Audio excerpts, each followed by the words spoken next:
দামি দামি রেস্টুরেন্টের মতো বাসায় তৈরি করে নিলাম এই মজাদার ইয়ামি ফুচকা। আর এই টক ঝাল মিষ্টি ফুচকাটা আমি কিভাবে তৈরি করলাম, সবাই লাইক সাবস্ক্রাইব করে ভিডিওটা দেখবেন, আশা করি ভালো লাগবে। আসসালামু আলাইকুম, সবাই কেমন আছেন? আশা করি আল্লাহর রহমতে ভালো আছেন।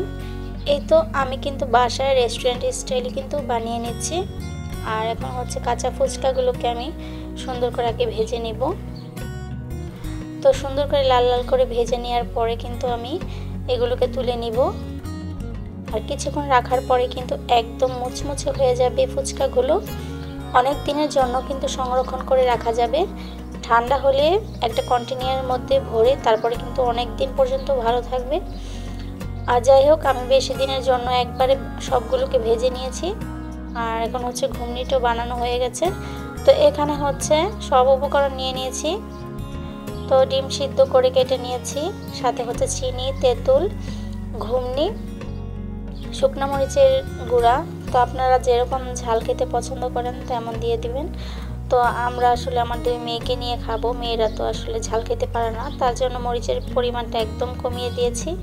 তো এখানে হচ্ছে এই তো ফাইনালি যে এই স্বাদটা রেস্টুরেন্টের এই আসল টকটাই কিন্তু মানে ফুচকার স্বাদটা বাড়িয়ে দেয়।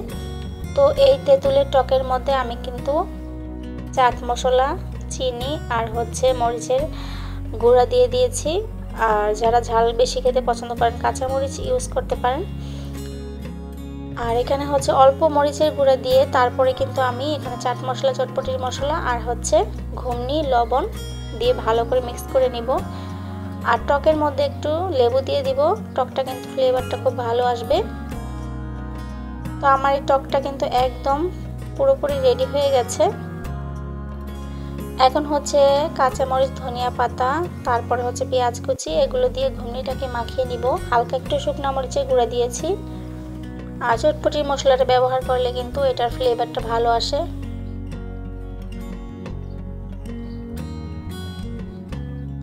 অনেক সময় দেখা যায় রেস্টুরেন্টে আসলে যাওয়া হয় না, কিন্তু ঠান্ডার দিনে আসলে বৃষ্টির দিনে ফুচকা খেতে ভালোই লাগে।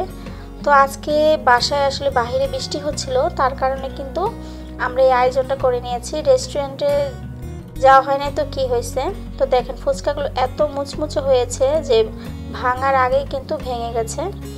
তো যাই হোক, ফুচকাটা অনেক মজা হয়েছে। ভালো থাকবেন সবাই, সুস্থ থাকবেন। আর ভিডিওটা যারা যারা দেখছেন অবশ্যই লাইক কমেন্ট করে দিবেন। যারা যারা এখন আমার চ্যানেলে নতুন অবশ্যই ফলো দিয়ে সাবস্ক্রাইব করে পাশে থাকবেন। তো এই ফুচকাটাও কিন্তু ভেঙে গেল। প্রত্যেকটা ফুচকাই কিন্তু অনেক মুচমুচে হয়েছে, যার কারণে ভেঙে গেছে। ডিমের পরিমাণটা এত বেশি দিয়েছি আর বেশি করে টক ঝাল দিয়ে তারপর কিন্তু ফুচকাগুলো খাচ্ছি। তো আমার দুই মেয়ে, আমি, সাফার বাবা অনেক মজা করে খেয়েছি। তো এরকম নতুন নতুন রেসিপি পেতে সবাই চ্যানেলটাকে ফলো সাবস্ক্রাইব করে রাখবেন, আশা করি ভালো লাগবে। আজকের জন্য এ পর্যন্তই, আল্লাহ হাফেজ।